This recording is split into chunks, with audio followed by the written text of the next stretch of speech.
नमस्कार दोस्तों, हम हिंदी व्याकरण पढ़ रहे थे जिसमें लास्ट वीडियो में हमने व्यंजन संधि को 3 पार्टों में कंप्लीट कर लिया है। आज हम विसर्ग संधि के बारे में चर्चा करेंगे। ये संधि का तीसरा पार्ट है। इससे पहले हमने स्वर संधि और व्यंजन संधि के बारे में चर्चा कर चुके हैं। आज हम विसर्ग संधि के बारे में चर्चा करेंगे। तो दोस्तों, पहली बात यह आती है कि विसर्ग संधि कहते किसे। विसर्ग संधि का मतलब है जहां पर विसर्ग आता हो, उसके बाद कोई स्वर हो या व्यंजन हो, यानी विसर्ग का स्वर या व्यंजन के साथ मेल होना ही क्या कहलाता है, विसर्ग संधि कहलाता है। जैसे अतः जोड़ एव, तो क्या बनेगा, अतः एव। ठीक है। उसी प्रकार अगर अपन देखें तो एक शब्द आता है नमः जोड़ स्ते, तो क्या बनेगा, नमस्ते। क्या बनेगा, नमस्ते। विसर्ग संधि का मुख्य रूप से 3 भाग होते हैं। मुख्य रूप से कितने भाग होते हैं, 3 भाग होते हैं। जैसे पहली आती है सत्व विसर्ग संधि, दूसरी आती है ऋत्व विसर्ग संधि और तीसरी आती है उत्व विसर्ग संधि। यानी सत्व, ऋत्व, उत्व, विसर्ग संधि। तो ये 3 मुख्य रूप से भाग होते हैं। वैसे विसर्ग संधि के 5 भाग होते हैं। 5 कौन कौन से होते हैं, तो एक होता है विसर्ग लोप संधि, विसर्ग लोप संधि, और एक होता है विसर्ग लोप दीर्घ संधि, विसर्ग दीर्घ लोप संधि। तो इस तरह से विसर्ग संधि के मुख्य रूप से तो 3 भाग होते हैं। वैसे विसर्ग संधि के 5 भाग होते हैं। ठीक है दोस्तों, अब अपन चर्चा करते हैं जो विसर्ग संधि है। उस विसर्ग संधि में जो सबसे इंपॉर्टेंट पहला भाग होता है वो है सत्व विसर्ग संधि। तो विसर्ग संधि के मुख्य रूप से कितने भाग होते हैं, 3 भाग होते हैं, सत्व, ऋत्व और उत्व। विसर्ग का स्वर या व्यंजन के साथ मेल होना ही विसर्ग संधि कहलाता है। ठीक है दोस्तों, अब अपन चर्चा करते हैं कि इस विसर्ग संधि में जो सबसे पहला भाग है सत्व विसर्ग संधि, वो क्या होता है और कहां पर सत्व विसर्ग संधि होती है। तो पहली है सत्व विसर्ग संधि, सत्व विसर्ग संधि। अब सत्व विसर्ग संधि में क्या होता है कि जो विसर्ग होता है उसके स्थान पर स या फिर ये स, तो ये हो जाते हैं। जैसे अपन चर्चा करें तो सबसे पहले अपन इसमें 3 नियम आते हैं। सबसे पहला नियम आता है विसर्ग के बाद अगर च या छ हो तो इस विसर्ग का क्या बन जाता है, तो इस विसर्ग का ये संकर वाला स हो जाता है। यानी जो तालव्य स होता है वो हो जाता है। ठीक है। इसके बाद दूसरा जो नियम आता है वो आता है विसर्ग के बाद, किसके बाद, विसर्ग के बाद ट या ठ हो जाए तो इसका क्या बन जाता है, तो मूर्धन्य स हो जाता है। तीसरा जो नियम अपन चर्चा करें, विसर्ग के बाद त या था आ जाए तो इस विसर्ग का क्या बन जाता है, दंत्य स बन जाता है। जिस तरह से अपन चर्चा करें, सबसे पहले अपन इनके बारे में चर्चा करते हैं। जैसे विसर्ग के बाद च या छ आ जाए तो विसर्ग क्या बन जाता है, श बन जाता है। कौन सा, तालव्य से। जैसे एक उदाहरण देखें, नमः जोड़ स्ते, नमः जोड़ स्ते, यानी विसर्ग के बाद क्या आ रहा है, विसर्ग के बाद क्या आ रहा है, तो नमः जोड़ स्ते, यानी क्या बना, इस तरह से ये नियम बनते हैं। अब अपन सबसे पहले चर्चा करें तो विसर्ग के बाद स या स आ जाए तो क्या बनता है, तो अगर इसकी बात करें तो नमः जोड़ ते, नमस्ते। जैसे ये क्या बनेगा, नमस्ते। ठीक है दोस्तों। उसी प्रकार धनु जोड़ टंकार, धनु जोड़ टंकार, तो विसर्ग के बाद क्या आ रहा है, टा आ रहा है, तो क्या बन जाएगा, किस से का आगमन हुआ, इससे का, तो क्या बन जाएगा, धनुष टंकार। ठीक है दोस्तों, तो नमय जोड़ते यानी जो च का आगमन यहाँ पर हो रहा है, तो उसमें अपन चर्चा करें। तो जैसे एक शब्द लेते हैं, जैसे पुनः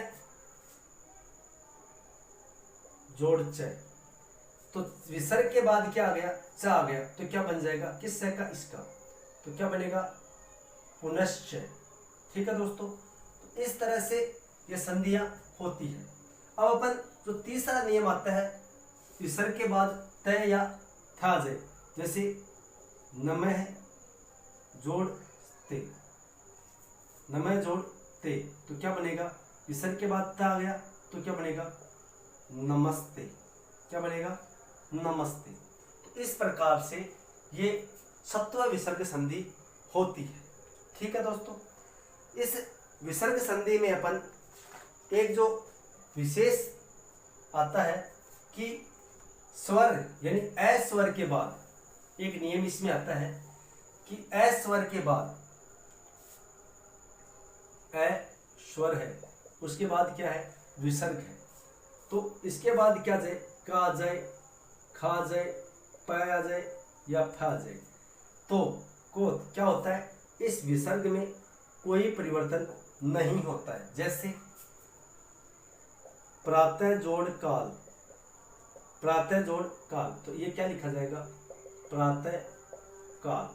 ठीक है, जैसे मन जोड़ कामना, तो क्या हो जाएगा, मन कामना, मन कामना। ठीक है, जैसे एक शब्द अपन और ले, तो जैसे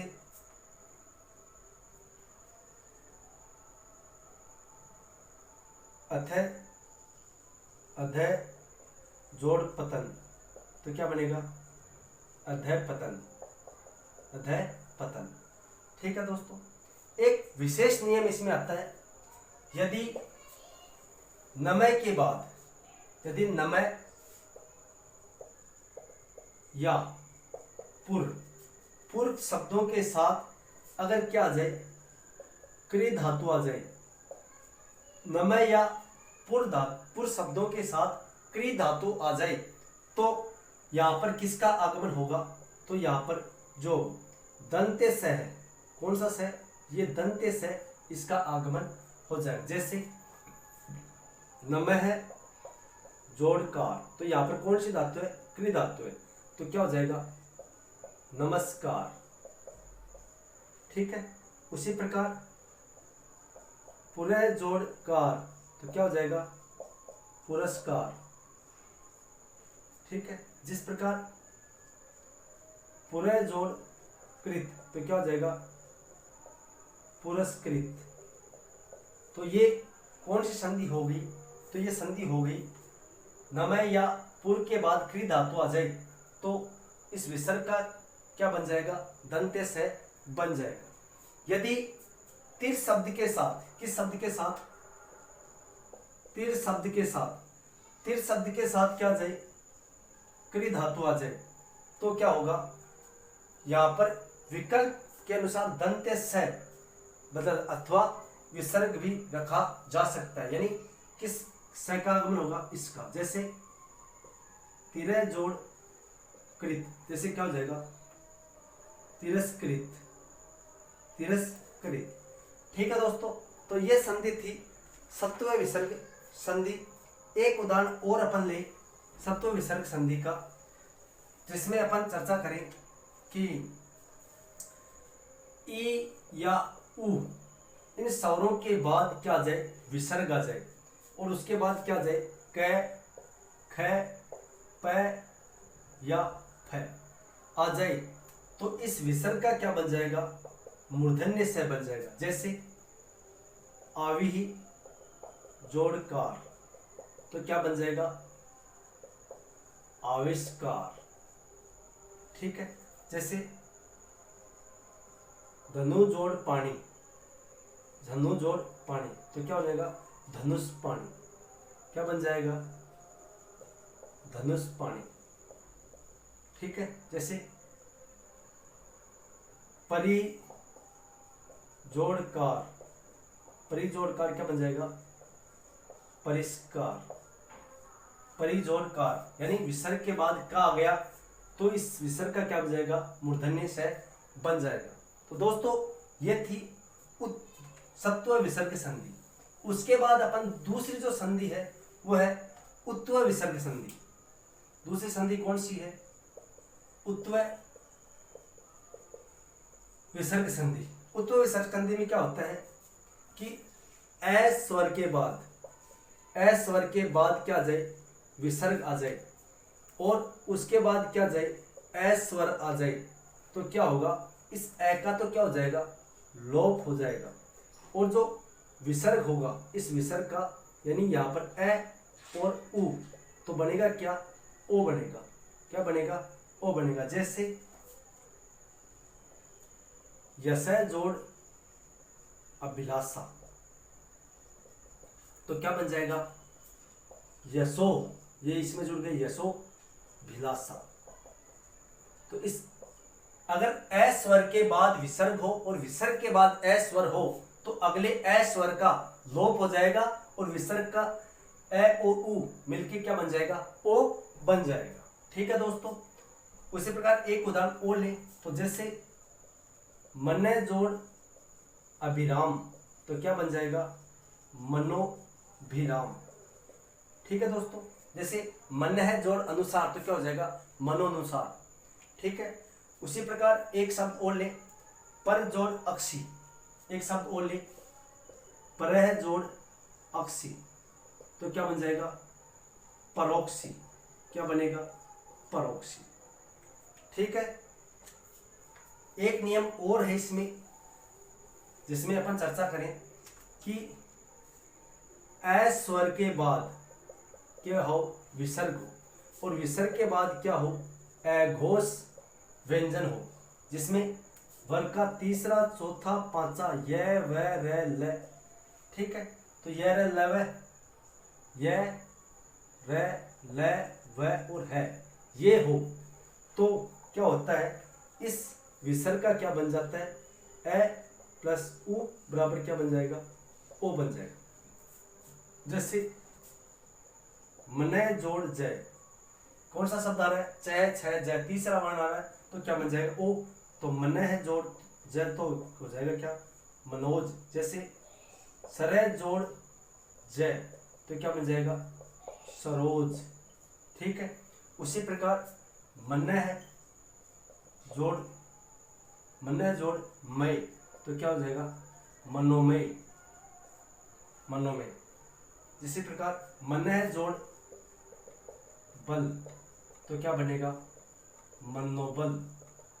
यानी ए स्वर के बाद विसर्ग हो, विसर्ग के बाद ए घोष व्यंजन हो, जिसमें ए घोष में कौन कौन आते हैं? तीसरा, चौथा वर्ण, यानी प्रत्येक वर्ग का तीसरा, चौथा, पांचवा वर्ण, और साथ में क्या आते हैं? य र ल व और है, जिसमें शामिल होते हैं तो उसमें इस विसर्ग का क्या बन जाता है? ओ बन जाता है। जैसे मन जोड़ जय, यानी विसर्ग के बाद क्या आ रहा है? जा रहा है, तो क्या बन गया? मनोज। सरह जोड़ जय तो क्या हो गया? सरोज। मनो जोड़ में तो क्या हो जाएगा? मनोमय। जैसे मने जोड़ बल तो क्या हो जाएगा? मनोबल। ठीक है दोस्तों, तो ये था उत्व विसर्ग संधि। ठीक है दोस्तों, इस वीडियो में इतना ही। अगले एपिसोड में हम ऋत्व विसर्ग संधि, विसर्ग लोप संधि, विसर्ग लोप दीर्घ संधि, तो इनके बारे में चर्चा करेंगे। तो धन्यवाद दोस्तों, मिलते हैं नेक्स्ट वीडियो में। तब तक के लिए जय हिंद, जय भारत।